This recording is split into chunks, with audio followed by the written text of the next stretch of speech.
नमस्कार, India TV देख रहे हैं आप और आपका बहुत बहुत स्वागत है। आपके साथ मैं हुसैन रिजवी। नमस्कार, आपके साथ मैं हूं ज्योत्सना पाटनी। और करीब साल भर पहले सब कुछ ठीक ठाक चल रहा था। अचानक एक वायरस का हमला हुआ और देखते ही देखते पूरी दुनिया को उसने अपनी गिरफ्त में ले लिया। साइंटिस्टों ने, वैज्ञानिकों ने इसे कोविड-19 का नाम दिया।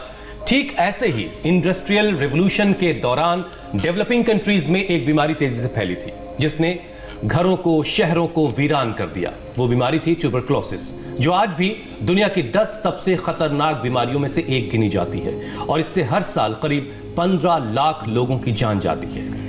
बिल्कुल ठीक कहा हुसैन आपने। कोरोना की तरह ही टीबी भी एक संक्रामक रोग है जो ट्यूबरक्लोसिस बैक्टीरिया की वजह से होता है और इस बीमारी में लंग्स सबसे ज्यादा इफेक्टेड होते हैं। हालांकि कई बार इसका असर ब्रेन, यूट्रस, मुंह, लीवर, किडनी, गले में भी होता है हुसैन। वैसे सबसे कॉमन फेफड़ों का टीबी है। कोरोना की तरह ही टीबी भी खांसने और छींकने से फैलता है। ज्योत्सना, टीबी खतरनाक इसलिए भी है क्योंकि ये शरीर के जिस हिस्से में हो जाता है उसे बेकार कर देता है। टीबी की रोकथाम के लिए बीसीजी की वैक्सीन जरूर दी जाती है, लेकिन ये पूरी तरह से कारगर नहीं है, 100% कारगर नहीं मानी जाती। ऐसे में बेहतर है कि वैक्सीन के साथ साथ योग का एक पूरा सुरक्षा चक्र बनाया जाए। और आज यही बताने के लिए योग गुरु स्वामी रामदेव हमारे साथ जुड़ चुके हैं। स्वामी जी, बहुत बहुत स्वागत है आपका।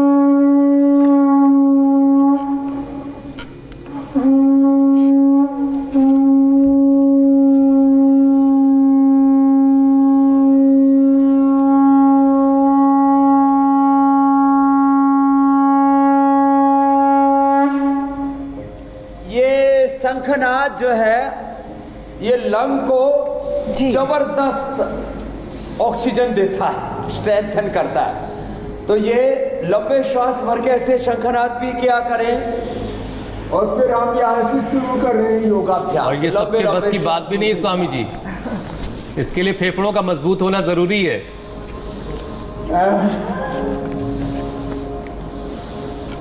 हाँ, फेफड़ों का मजबूत होना कोरोना से बचने के लिए भी जरूरी है। श्वास दमा, एस्थमा, ब्रोंकाइटिस, सार्कोइडाइसिस और जो आज आपने एक जानलेवा बीमारी टीबी कही है, उससे भी बचने के लिए ये लंबे लंबे श्वास ये बड़ा जबरदस्त है। जिनको एस्थमा है, कफ है, एलर्जी है, सार्कोइडाइसिस और टीबी है, उनको ऐसे करना चाहिए।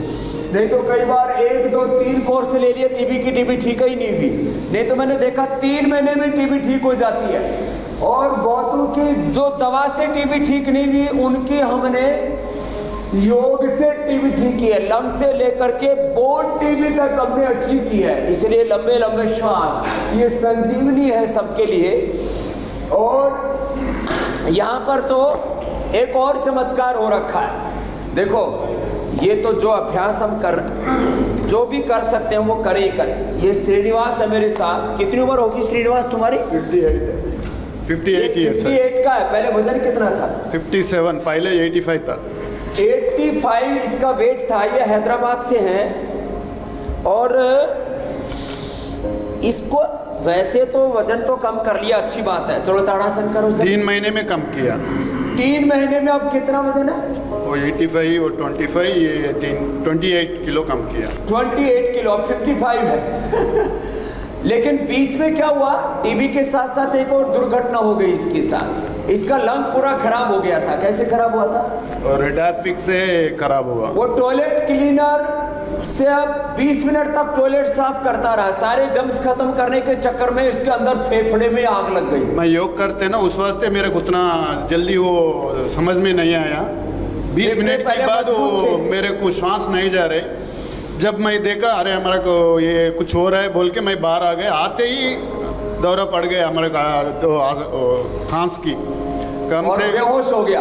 20 दिन इसने खाली जो हम दिव्य धारा बोलते हैं, हल्दी बोलते हैं, यूकेलिप्टिस बोलते हैं, उसका स्टीम लिया और योग करके अब पूरा स्वस्थ होके आया है। नहीं तो इसका पूरा मर गया था एक तरह से।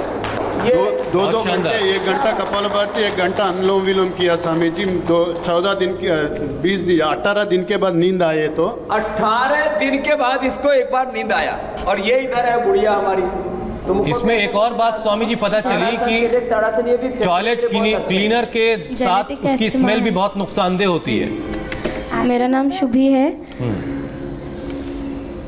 टॉयलेट क्लीनर की जो सांस है ना, लोग कई बार टॉयलेट बंद करके उसको साफ करते हैं और ज्यादा मात्रा में डाल देते हैं।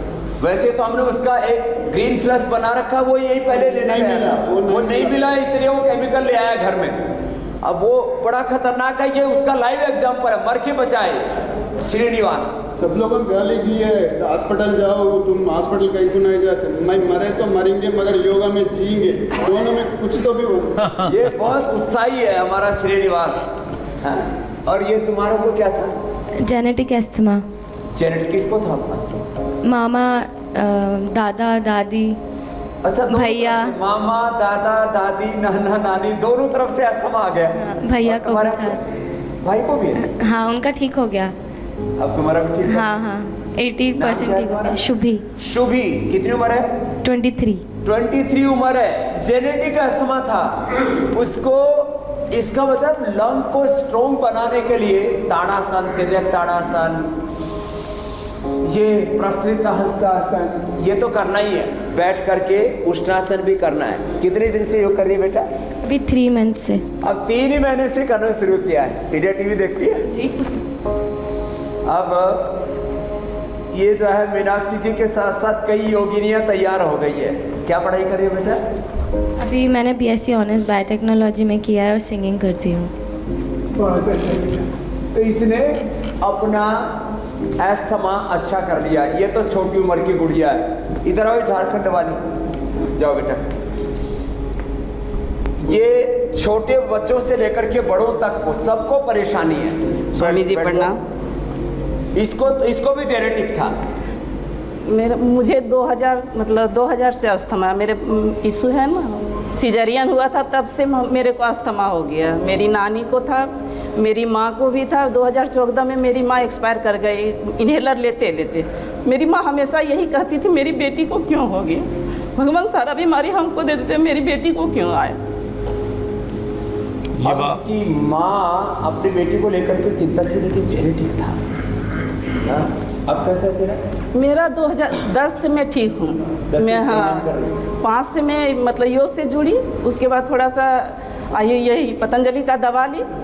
मैं अभी ठीक हूँ। मेरे भाई भी था है, उनको मैं हमेशा कहती हूँ कि योग कीजिए, योग कीजिए। मेरी एक भाभी है, उनको भी मैं योग के लिए प्रेरित करते रहती हूँ कि योग कीजिए। मुझे तो रात रात भर नींद नहीं आती थी, बहुत ज़्यादा अस्थमा था। बहुत परेशान रहती थी। इसकी माँ की मौत अस्थमा से इसलिए भी क्योंकि उसने इनहेलर छोड़ दिया और योग करती नहीं थी। इनहेलर नहीं मिला, सांस रुक गया, मर गई।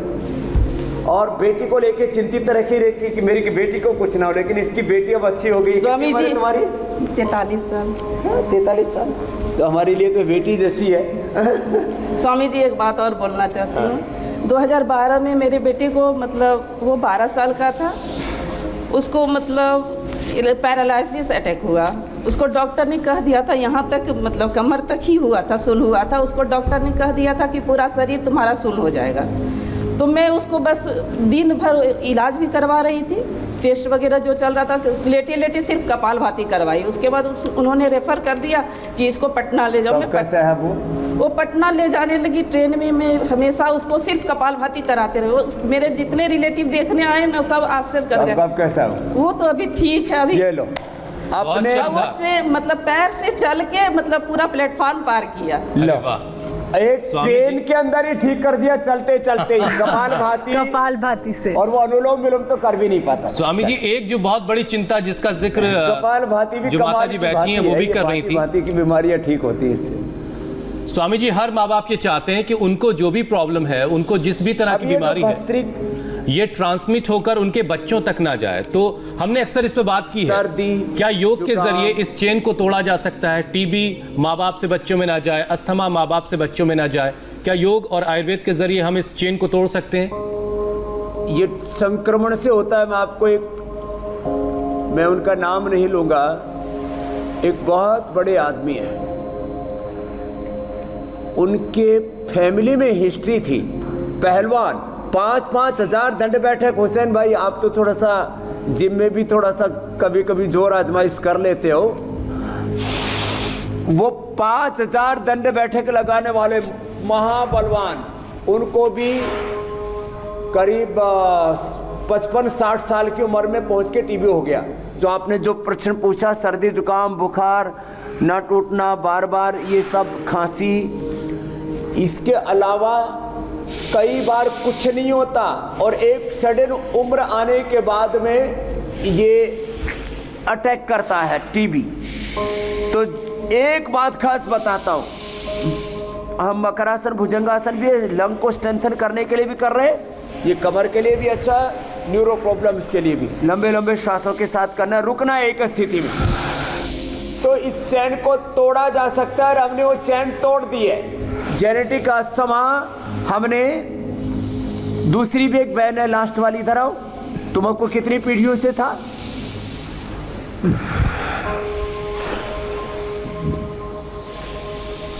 ये एक आसन 1 से लेके 5 मिनट करना है। कितनी पीढ़ियों से था तुमको ये? मुझे मेरे नाना को भी था, मेरी माँ को भी है, मासी को भी है और मुझे भी है। माँ, मासी, नाना सबको है। कहाँ से हो तुम? मुंबई से। मुंबई से है। क्या नाम है? रेखा। रेखा। अब इसको 3 पीढ़ियों से चल रहा था ये और सब में ट्रांसफर हो गया। तुम कैसे बची? इंडिया टीवी पे देख देख के अभी मैंने 8 महीने से कर रही हूँ। इंडिया टीवी पे देख देख के 8 महीने से योग कर रही है। और ये सुनकर बहुत खुशी भी होती है स्वामी जी। मीनाक्षी जी को, हुसैन भाई को, मीनाक्षी, हुसैन जी, सुशांत सिंह ना आते थे, उन सुशांत सिंह शुरू किया था तब से। हाँ, तब से देख रही हूँ। और अब कैसा हाल है? अभी तो मैं सीढ़ियाँ चढ़ पाती हूँ। पहले बहुत हाँपती थी और सुबह उठते छींके चालू हो जाती थी, एलर्जी भी थी। अभी नहीं होती। पहले छींके जीना नहीं चढ़ पाती थी और अब जो है पूर्ण स्वस्थ हो गई। हाँ, बहुत 90%। अभी सर्वाइकल की प्रॉब्लम, बस थोड़ा सर्वाइकल का बच गया, उसके लिए आई। और मेरे बेटे को बोन टेल बहुत दुखता है। हाँ, उसको भी ठीक कर स्वामी देंगे। जी आप उनसे मिल लीजिए। मिल लो। हाँ। तो ये पीढ़ी दर पीढ़ी चल रहा था, उसको भी तोड़ दिया चैन को। ये तो बहनें हमारी बहुत सी चैन को तोड़ के आई है। अच्छा स्वामी बहुत जी, आशीर्वाद आपको भी। रेखा, कई बार ये बीमारी पीढ़ी दर पीढ़ी ट्रैवल कर रही है, तो ऐसे बहुत से मामले भी होते हैं स्वामी जी कि जब इसके बारे में पता ही नहीं चल पाता है और डॉक्टर ये सलाह देते हैं स्वामी जी कि 3 हफ्ते से ज़्यादा अगर खांसी है तो टीबी की जांच करवा लेनी चाहिए। लेकिन कई बार टीबी होने के बाद भी बहुत से लोगों को पता ही नहीं चल पाता। ख़ास तौर से एक्स्ट्रा पल्मोनरी टीबी जब होती है तो जो शरीर के दूसरे हिस्से में हो जाती है, जिस खांसी वाला सिम्टम जिसमें नहीं है, तो ऐसे केसेस में फिर क्या किया जाए? कैसे पता लगाया जाए कि बॉडी में टीबी जैसी कोई परेशानी पैदा हो रही है? देखो, किसी को बोन टीबी हो जाता है, किसी को यूट्रस में भी टीबी हो जाता है।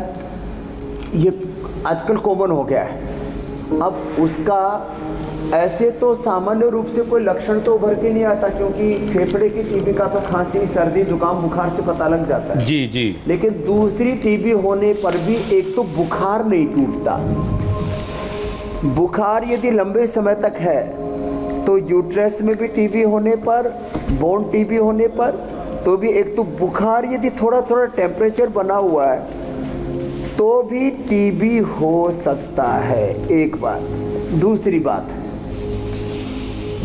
इसके अलावा कई बार तो इतनी ज़्यादा खराब हालत हो जाती है, जब पता लगता है तब तक करीब 25, 50, 75, 80, 90% तक किसी का कोई भी ऑर्गन डैमेज हो चुका होता है, उस समय पता लगता है। तो भी मैं कहता हूँ 90% तक भी तुम्हारे ऑर्गन डैमेज हुए हैं तो आप योग कर लो, तो आप उससे बच जाओगे। और जिनको संभावना है वो पहले से ही दूध में हल्दी, शिलाजीत, च्यवनप्राश लेते रहें। जेनेटिकली किसी को होने की संभावना है, ये टीबी से लेकर कैंसर से लेकर के सब बीमारी जेनेटिकली ट्रांसफर होती है। तो ये आसन तो कर ही ले जितने कर पाए। अभी तो हम आसनों से ज़्यादा आज प्राणायाम के ऊपर बल देंगे, क्योंकि किसी भी तरह की टीबी से लेकर के और रेस्पिरेटरी सिस्टम की प्रॉब्लम से लेकर के पूरे सिस्टम को रिवाइव करने के लिए मैं बोलता हूँ complete expression, complete balance, complete transformation and उससे भी बड़ी बात है रिजुविनेशन। किसी भी कारण से हमारे फेफड़ों ने, हमारे हार्ट ने, हमारे यूट्रस ने, लीवर ने, आंतों की भी टीबी होती है। इसमें उन्होंने 80-90% पे काम करना बंद कर दिया है। तो ये आसन करें जो अभी बता रहे हैं, और ये आसन 1-1 मिनट से लेके 5 मिनट तक एक आसन करके, और फिर सबसे बड़ी बात है 99% इसमें बेनिफिट प्राणायाम से होने वाला है। इसकी औषधियाँ भी आज हम बताने वाले हैं जी। और मैंने टीबी भी लोगों का उनका ठीक किया जिनका एलोपैथी से, वैसे एलोपैथी में इसका 9 महीने का कोर्स दिया जाता है, लेकिन किसी किसी को तो 2-2, 3-3 बार कोर्स लेने के बाद भी ठीक नहीं होता है, तो क्या करें। तो उनको मैं एक ही बात कहता हूँ, आप जो है एक तो ये स्टीम लो। इधर बैठो श्रीनिवास, ये तो ऐसे स्टीम लेता था। इसके अंदर स्टीम के अंदर हम ये दिव्य धारा डाल देते हैं, नहीं तो यूकेलिप्टिस डाल सकते हैं, हल्दी डाल सकते हैं। हम ये हल्दी, लहसुन, प्याज और इसके अंदर अदरक, लहसुन, प्याज, हल्दी, अदरक का पेस्ट बना करके इसका और लेप लगा देते हैं फेफड़ों पर। और नहीं तो ये अजवाइन, शहद, पीपरमिंट, लौंग, पीपरमिंट, अजवाइन, शहद, और इसके अंदर यूकेलिप्टिस का भी पत्ता भी डाल सकते हैं, और ये सीधा भी ऐसे डाल देते हैं। और इससे फिर जो है फिर ये स्टीम लेते हैं ना, तो और ज़बरदस्त लाभ करता है इसने, क्योंकि अपना अभी ये अभी दिव्य धारा मैंने अच्छी डाल दी है तो क्या लगती है क्या स्वामी जी? बहुत जबरदस्त लाभ करती है ये। इसको एक बार भी अब ये लेने में आंख बंद करके लो, पूरा फेफड़ा खुल जाता है। मेरा तो फेफड़ा स्वस्थ है अंदर तक है, ऐसा लग गया कि जैसे अब 10 गुना फेफड़ा और ज्यादा स्ट्रॉन्ग हो गया। अच्छा स्वामी जी, अभी हम ये बात कर रहे थे कि जबरदस्त है स्टीम लेना भी। जी, अभी हम ये बात कर रहे थे कि बहुत से मामलों में पता नहीं चल पाता, ये एक बहुत बड़ी परेशानी है। लेकिन एक और बड़ी परेशानी स्वामी जी ये है कि पता चल जाने के बाद भी कुछ बीमारियां ऐसी हैं जिसका नाम सुन के लोग डर जाते हैं, घबरा जाते हैं, और उन्हीं में से एक बीमारी है टीबी। टीबी का नाम सुनते लोग डर जाते हैं, खौफ में आ जाते हैं। तो ऐसे में आप उन लोगों को क्या सलाह देंगे जिन्होंने जांच करवाई और उनकी जांच में उनको पता चल चुका है कि टीबी है, और उसके बाद वो बहुत डरे हुए हैं, बहुत घबराए हुए हैं, तो उन्हें अपना इलाज कैसे शुरू करना चाहिए, कैसे योग के जरिए खुद को ठीक करना चाहिए, कैसे अपने दिमाग को इस बीमारी के नाम से परेशान नहीं करना चाहिए, ये भी जरा समझा दीजिए।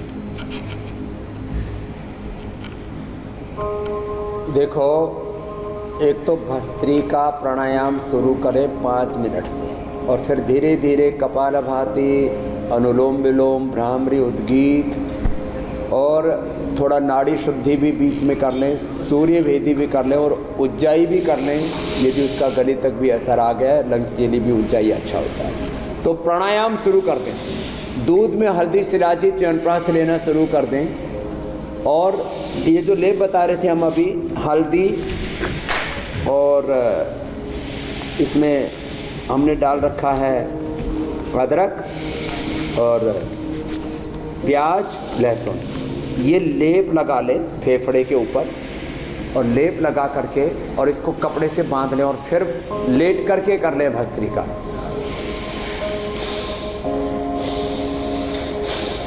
ये भस्त्रिका प्राणायाम करें, थोड़ा सा स्टीम ले लें। अब ये सामने बैठा है ना, इसका तो फेफड़ा 90% गड़बड़ हो गया था, 90%। डॉक्टर को पूछे तो तुम जिंदा है, इसको डॉक्टर ऐसे आश्चर्य से देख रहा था, जिंदा कैसे, कभी भूत नहीं है, ये जिंदा आदमी है, चलो जाओ, अभूतपूर्व है। अब ये देखो, ये पतला सा, इधर आ, तुम भी आओ। ये भस्त्रिका 5 से 10 मिनट करना है, श्वासाहारी खाली पेट। और टीबी होने के बाद तो श्वासाहारी गोल्ड लेना पड़ेगा। खाने के बाद लक्ष्मी विलास, संजीवनी 1-1, और दिव्य पे और श्वासाहारी पिए लगातार। और टीबी, क्योंकि हमने स्पेसिफिक हॉस्पिटल नहीं बनाया हुआ, क्योंकि इसमें काफ़ी लोग डर जाते हैं, इसलिए हम ज़्यादा बात नहीं करते टीबी के बारे में। तेरे को कब से अस्थमा था? मेरे 20 साल से अस्थमा था मुझे। 20 साल से। कहाँ से हो तो? मैं तिरुलूर तमिलनाडु से आया सर। ये तमिलनाडु से हो? हिंदी अच्छी जानते मैं हो? राजस्थान का रहने वाला पाली डिस्ट्रिक्ट का। अच्छा, राजस्थान से था, तमिलनाडु पहुंच गया। 20 साल से मैं राजस्थान से अपोलो हॉस्पिटल, चेन्नई में बड़ा अपोलो हॉस्पिटल, हाँ। वहाँ पर चक्कर लगाकर डॉक्टरों का एलोपैथी गोले खाकर मेरा शरीर वजन इतना बढ़ गया, 84 किलो वजन हो गया। 84 किलो वजन? हाँ स्वामी जी। और अब मेरा यहाँ तुलना में 61 किलो वजन है। 60 वजन। अब तो तेरे अंदर फुर्ती बहुत आ गई। फुर्ती है, योगा पूरा करता हूँ, योगा चिचू में अब दूसरों को योग सिखाता है? योग सिखाता हूँ और तिरुल डिस्ट्रिक्ट का पैटर्न मेंबर हूँ। ये लो श्वास भरो। ये इतने जोर जोर से कर रहा है। अब बता, अस्थमा वाला ऐसे करेगा तो ऊपर नीचे श्वास हो जाए। स्वामी जी, वैसे इतनी तेज तेज भस्त्रिका क्या करनी चाहिए? क्या ये सही है?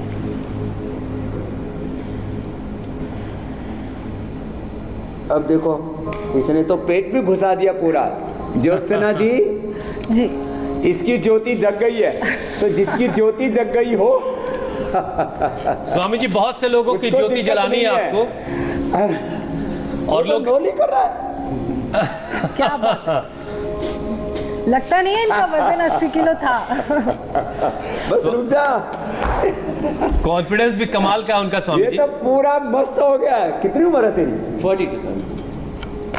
40 है? 42। अब ये 100 साल तक मरेगा नहीं है। सब आसन कर लेता हूँ। 100 आसन, शीर्षासन भी करता है, सर्वांगासन कर। अब इतना जोश आ गया इसके अंदर, अब लोग बीमारियों से डरे सहमे बैठे रहते हैं। ये रोज प्राणायाम करता है। अब बताओ, 84 से तो वेट कर लिया 61। बीमारियों को डरा देने की जरूरत है स्वामी एकदम जी। फुल एनर्जी से। स्वामी जी, कुछ सवाल शामिल कर लेते हैं, क्योंकि ज्योति आपको बहुत सारे लोगों की जलानी है। डरा दे उनको जी स्वामी जी, बहुत से सवाल आ रहे हैं, कुछ सवाल शामिल कर लेते हैं। कुलदीप का सवाल है कि लंग्स और गले के कैंसर से जूझ रहे मरीज के लिए क्या क्या उपाय आप बताएंगे? लंग्स और गले का कैंसर जिन्हें है, उनके लिए क्या उपाय आप बताएंगे? देखो, लंग और गले का जिनको भी कैंसर है, कपालभाति 1-1 घंटा सुबह दोपहर शाम कर लें, अनुलोम विलोम कर लें। मैंने हजारों लोगों का कैंसर ठीक किया है, सैकड़ों लोगों की टीबी ठीक किया। ज़्यादा लोग टीबी को ना रिपोर्ट नहीं किया हमने, ज़्यादा 1000 से ज़्यादा रिपोर्टेड केस हैं, पूरे साइंटिफिक एविडेंस हैं उनके, जिनका हमने कैंसर ठीक किया।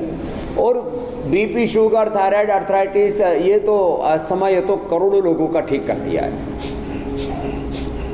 स्वामी, जिस डॉक्टर ने मुझे अस्थमा बोला था, उस डॉक्टर मैंने प्राणायाम किया, मैंने ज़्यादा एलोपैथी गोली बंद कर दी, आयुर्वेद गोली कुछ नहीं लिया, मैंने प्राणायाम किया, बस्ती के प्राणायाम 1-1 घंटा किया स्वामी जी। ये तो 1-1 घंटे वाला है। हाँ। लेकिन बाकी लोग 10 मिनट कर लें। इसका तो इतना उत्साह, तो नीचे जा, ये तो मेरा माइक ही छीन लेता है। तो स्वामी जी, एक और सवाल है। तो जिनको भी कैंसर है, हीरक भस्म 1 ग्राम, ताम्र भस्म 1 से 2 ग्राम, शिला सिंदूर 3 से 4 ग्राम, स्वर्ण वसंत मालती 3 ग्राम, अभ्रक भस्म 5 ग्राम, संजीवनी 10 ग्राम, ये सब मिला करके पाउडर बना लें। सुबह शाम खाली पेट 1-1 पुड़िया खा लें। वैसे आजकल तो हमने सिस्टोग्री डायमंड भी बना दिया है। और खाने के बाद उनको काचनार वटी और ये वृद्धि बाधिका वटी देते हैं। और व्हीट ग्रास, एलोवेरा, गिलोय, तुलसी, नीम, हल्दी और गोधन अर्क पिलाते हैं। ये सप्तामृत हो जाता है। यही पी करके हमने हजारों लोगों का 3rd और 4th स्टेज का कैंसर अच्छा कर दिया है। तो गले के कैंसर के तो यहाँ पर रोगी आकर के ठीक होकर के जा रहे हैं 2-2 सप्ताह में, 1-1 महीना में।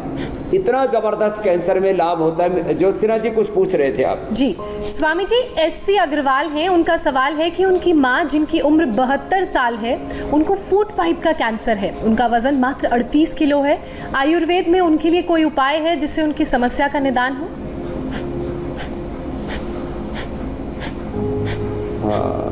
उनको एक तो जीरा, धनिया, सौंफ, मेथी, अजवाइन का जो पानी बोलते हैं वो दें। जीरा 1 चम्मच, धनिया 1 चम्मच, सौंफ 1 चम्मच, अजवाइन, मेथी 1-1 चम्मच। फिर ये जो अभी 7 चीज़ें बता रहे थे, व्हीट ग्रास, एलोवेरा, गिलोय, तुलसी, नीम, हल्दी, गोधन अर्क, ये रस भी ताज़ा, सुबह शाम फ्रेश।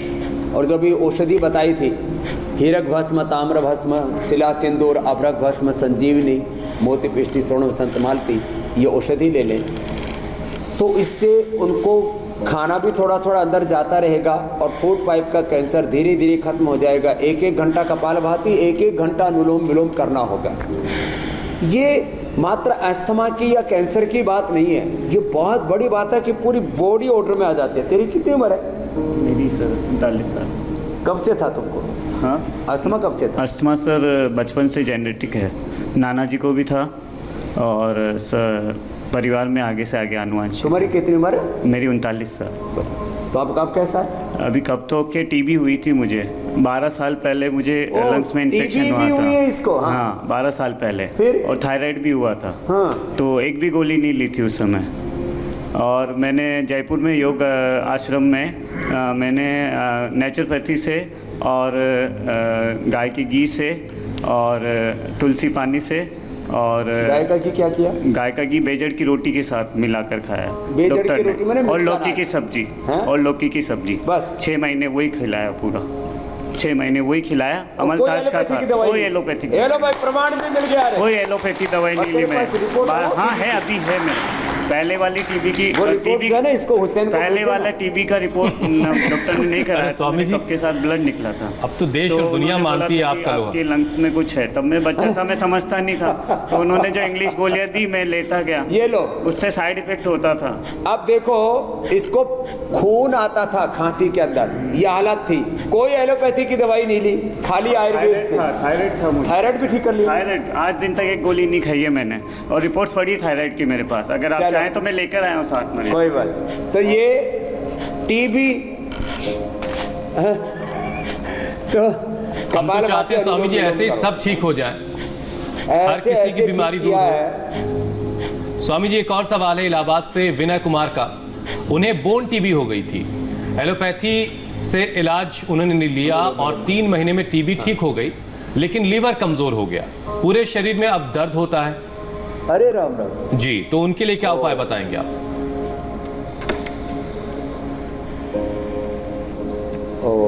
दवाओं से लीवर कमज़ोर हो जाता है और टीबी की दवाओं से हार्ट भी कमज़ोर होता है। तो हार्ट कमज़ोर हो गया हो तो अर्जुन की छाल और दालचीनी लें और हृदयामृत ले लें और अनुलोम विलोम करें। लौकी का जूस पे लौकी का सूप पिए, जूस क्या ठंडा हो जाता है। और लीवर कमज़ोर हो गया तो लिवोग्रिट और लिवामृत, लिवोग्रिट खाली पेट, लिवामृत खाने के बाद लिवोग्रिट सिर्फ के साथ ही ले लें। उनका 100% liver within a week ठीक हो जाएगा और पेट के ऊपर मिट्टी की पट्टी कर लें 100%। और ये जीरा, धनिया, सौंफ, मेथी, अजवाइन का पानी कल से ही पीना शुरू कर दे। अभी आज ही, अभी सुबह भिगो दे, रात को पी ले, रात को भिगो के सुबह पी लें।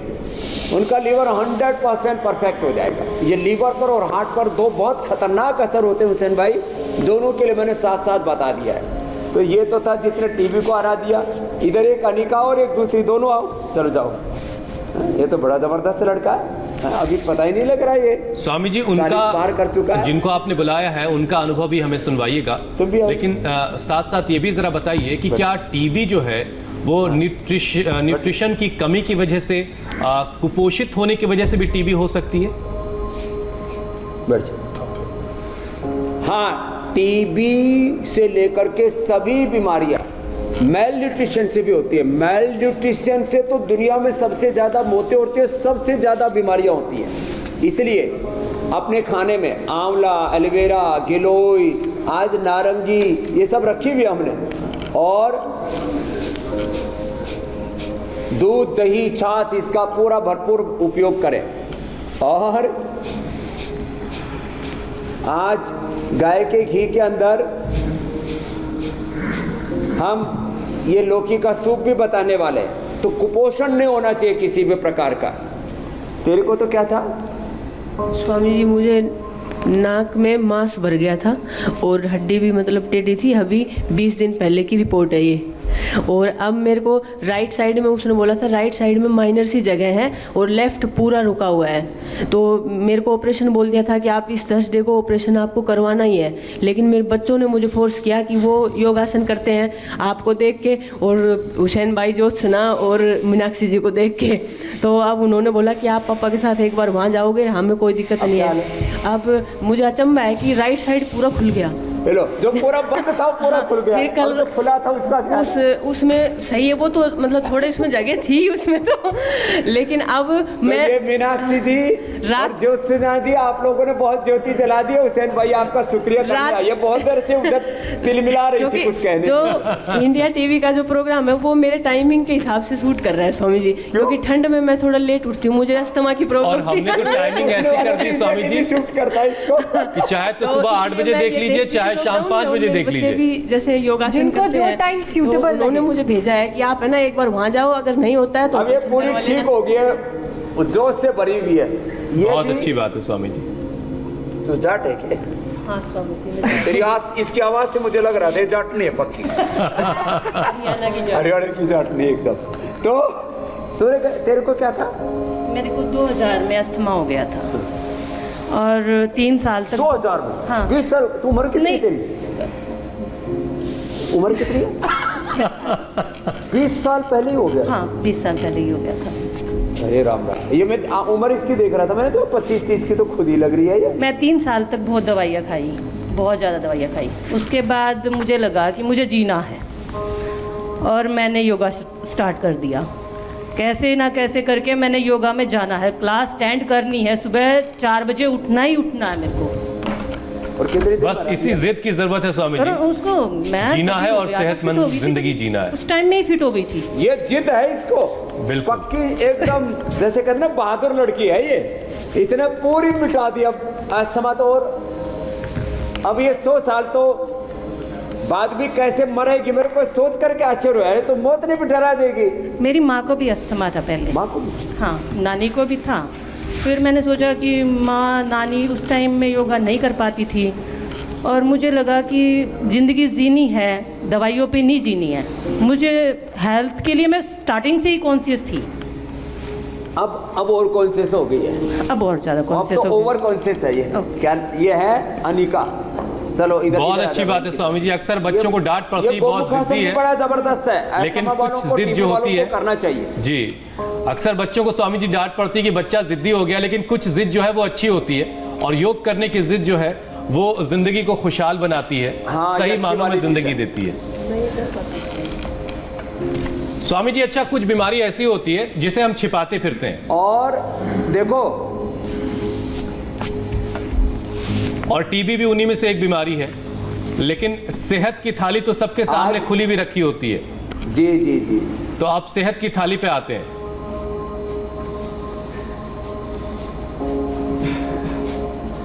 सेहत की थाली से पहले एक और ले लेते हैं। आज सबको हमने ये पास भी दिया है। बिल्कुल बिल्कुल। क्या नाम आपका? मेरा चंदाराम चौधरी है। चंदाराम चौधरी। कहाँ से हो? हम तेलंगाना से आए सर। तेलंगाना से? तेलंगाना से आए, और ऐसे हम राजस्थान पाली डिस्ट्रिक्ट में रहते सर। तो तुमको भी अस्थमा था? जी, हमारा तो जन्म से अस्थमा था। जन्म से? जन्म से ही। अभी उम्र कितनी है? 48 है सर। 48 है, जन्म से अस्थमा था। तो कितने दिन में ठीक कर लिए? मैं 2 दिन में कर लिया अभी। 2 दिन में? हाँ। ऐसे कैसे हो सकता है? कैसे बोलते कि लंबा सांस लिया, फेफड़े अच्छा फुला के रखा, और इसमें 10 रोक के 60 रोके 100 मिनट गिन लेता हूँ, 100 बार गिनती गिन लेता हूँ मैं भी। क्या अब ठीक कर लिया? दौड़ लेता? 2 दिन से मेरे बहुत दिक्कत थी इधर। 2 दिन में ठीक कर लिया रे इसने। तो ये 100 गिन के करता है, ऐसे भर लिया और 100 गिनता है। अभ्यंतर प्राणायाम कर लिया। इसलिए मैं कह रहा था अनुलोम विलोम में रोक मिले तो नाड़ी शोधन हो जाएगा, और इसने 2 दिन में हरा दिया। अब दौड़ सकता है। और इसीलिए मैं कहता हूँ स्वामी जी, वहां पर कोई जादू होता है। मेरे को राइट हैंड में पैरिस टाइप हो गया था एक बार, योग का जादू। तो उसे अभी टैबलेट ले रहा था, 3 टैबलेट ले रहा था मैंने। एक बीपी का और एक खून पतला करने का सर। सब छोड़ दी? अभी यहाँ के साइड में डाल दिया उसको, एक साइड में डाल सारी दवाइयाँ फेंक दी इसने। चलो सब करो, गोमुखासन करो। तो स्वामी जी, टीबी के मरीजों को खाने पीने में क्या ख्याल रखना चाहिए? जो टीबी जिन्हें हो गई है उन्हें क्या खास ख्याल रखना चाहिए? उन्हें आज आप क्या हेल्दी बनाकर दिखाना चाहेंगे?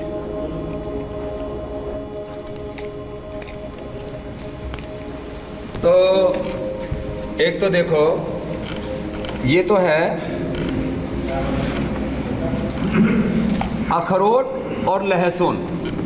अखरोट और लहसुन को, इसको गाय के घी के अंदर हम ये भून लेते हैं।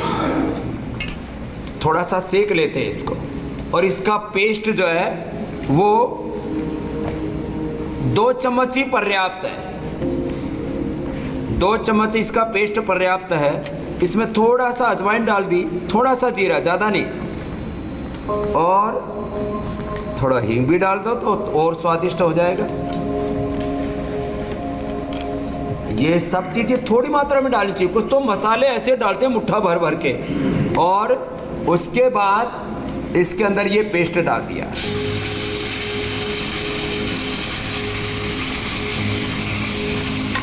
और इसको पेस्ट को ऐसे भून लें, और भून करके किसी किसी के तो पूरे कुणबे को ही होता है, तो कुणबे को हो गया हो पूरा, तो फिर तो ये पूरी कटोरी जितनी बनाई है तो हमने, क्योंकि यहाँ बहुत से जीव जंतु आए हुए हैं, यहाँ जीव जंतु कल्याण बोर्ड है हमारा, तो सारे सबको ही खिला देंगे 2-2 चम्मच। और जो है फिर दूसरा है, देखो जो भाई बोल रहा था ना कि टीबी ठीक की, लौकी की सब्जी खाई और मिक्स रोटी के अंदर गाय का घी खाया, लेकिन गाय का घी खाने के लिए पहले प्राणायाम करना पड़ेगा। ऐसे ही ये लौकी का जूस ना पिए। कुछ लोग लौकी का जूस पीते हैं। जूस अस्थमा वालों के लिए, कफ वालों के लिए, टीबी वालों के लिए दिक्कत करेगा। उनको सूप पीना चाहिए।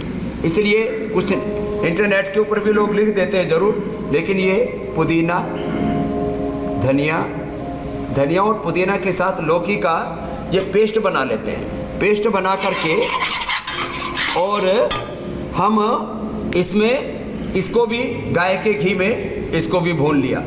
गाय के घी के अंदर वही थोड़ा सा अजवाइन तो ये ज़बरदस्त मामला है, अजवाइन, और थोड़ा सा इसके अंदर हमने डाल दिया ये हींग, और फिर ये तैयार हो गया।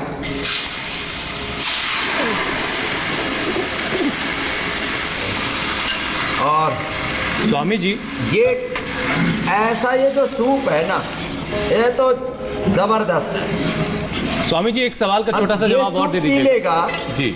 और इसके अलावा जी स्वामी जी, कुदरत ने तमाम जो चीज़ें, प्रकृति ने जो चीज़ें बनाई हैं मौसम के हिसाब से, तो वो अलग अलग मौसम में अलग अलग चीज़ें आती हैं, लेकिन इस अभी क्या हो रहा है कि सारी चीज़ें हर एक मौसम में मिल जा रही हैं। अभी मेरा एक ताज़ा अनुभव ये है कि लौकी में लाया और मुझे वो स्वाद उसमें नहीं मिला।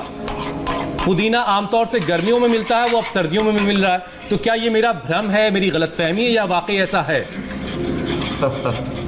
कड़वी थी लौकी बहुत ज़्यादा, अंदर से सड़ी भी लौकी तो हर मौसम में हो ही जाती है, लेकिन हाँ इसमें कुछ लोग ज़्यादा खाद डालने लग गए, वो उससे बचाना चाहिए। लोग इसमें जो गाय भैंसों को इंजेक्शन लगाते हैं ना, दूध वाला, वो लगाने लग गए इसकी जड़ में, इसको बड़ा करने के लिए, वो ठीक नहीं है। बाकी जो है अलग अलग पूरे भारत में अलग अलग वेदर रहता है, तो उसमें अलग अलग चीज़ें भी मिलने लग गई हैं, उसमें कोई वहम ना करें। ठीक। हाँ, ये जो संतरा है ये बहुत अच्छा होता है जिनको भी अस्थमा हो। कुछ लोग सोचते हैं खट्टा होता है, ठंडा होता है, अस्थमा के लिए अच्छा नहीं होगा।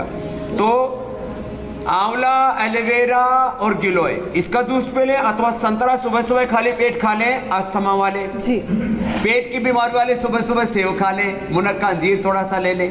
तो ये अस्थमा वालों के लिए रामबाण है ये संतरा भी, तो संतरे का भी प्रयोग कर सकते हैं। बाकी तो संतरे के साथ साथ में ये जो नारियल का पानी और इसके अंदर जो है थोड़ा सा हनी मिला करके ले लो, तो ये हमने ये भी बना के रखा हुआ है, इसका उपयोग कर सकते हैं। बाकी ये जिनको भी किसी भी प्रकार की दिक्कत है, ये जीरा, धनिया, सूप, मेथी, अजवाइन, ये पानी में भिगो करके रात को रख दें, ये तो रामबाण लाभ करता है। और अब लाखों करोड़ों लोग इसको फॉलो कर रहे हैं, और अपने पेट से लेकर के, अस्थमा से लेकर के, स्वामी जी का भी अस्थमा का प्रॉब्लम है, उनको अक्सर कॉन्स्टिपेशन भी रहता है, वो उसके लिए ये जबरदस्त है जो अभी पानी बताया, अथवा त्रिफला ले ले। जी स्वामी जी, फॉलो तो हम भी आपको कर ही रहे हैं, पूरा देश कर रहा है, दुनिया भर से लोग आपको फॉलो कर रहे हैं। और आपको फॉलो करते हुए कल मैं खुद जो है सिंहासन से उतरूंगा, और अमित को भी बुलाया है मैंने, साथ में हम दोनों योग करेंगे आपके। और कल भूमिका थोड़ी बदली भी होगी। अब जरा दर्शकों को ये भी बता दें कि कल के कार्यक्रम में क्या खास होने जा रहा है। कल सुबह 7:57 पर स्वामी रामदेव से जानिए बगैर जिम गए योग से 6 पैक ऐप आप कैसे बना सकते हैं ताकि आपकी बॉडी बाहर से अट्रैक्टिव हो और अंदर से बन जाए सुपर एक्टिव। तो कल स्वामी रामदेव ये सारी बातें आपको बताने वाले हैं। स्वामी जी कल हुसैन और अमित दोनों फ्लोर पर होंगे और ऐसे मौके कम ही आते हैं। देखो जो है ये जो जिम वाली बॉडी है ना उससे भी ज्यादा अच्छी स्ट्रॉन्ग बॉडी योग से बनेगी। और ये तो सीधे ही चलते हैं, मैं तो उल्टा भी कर रहा हूँ इसी के साथ कार्यक्रम। स्वामी जी आपका तो कोई मुकाबला नहीं, फिर भी आपसे सीखने की कोशिश हम भी कर रहे हैं, पूरा देश कर रहा है, दुनिया भर से लोग आपसे सीखने की कोशिश कर रहे हैं। और इन्हीं शब्दों के साथ अब आपसे इजाजत। बहुत बहुत शुक्रिया स्वामी जी, बहुत बहुत धन्यवाद। स्वामी जी प्रणाम। फिलहाल वक्त एक ब्रेक का है। ब्रेक के बाद बताएंगे क्या दिल्ली में दंगा करने की एक बड़ी साजिश रची गई थी। पूरी खबर ब्रेक के बाद।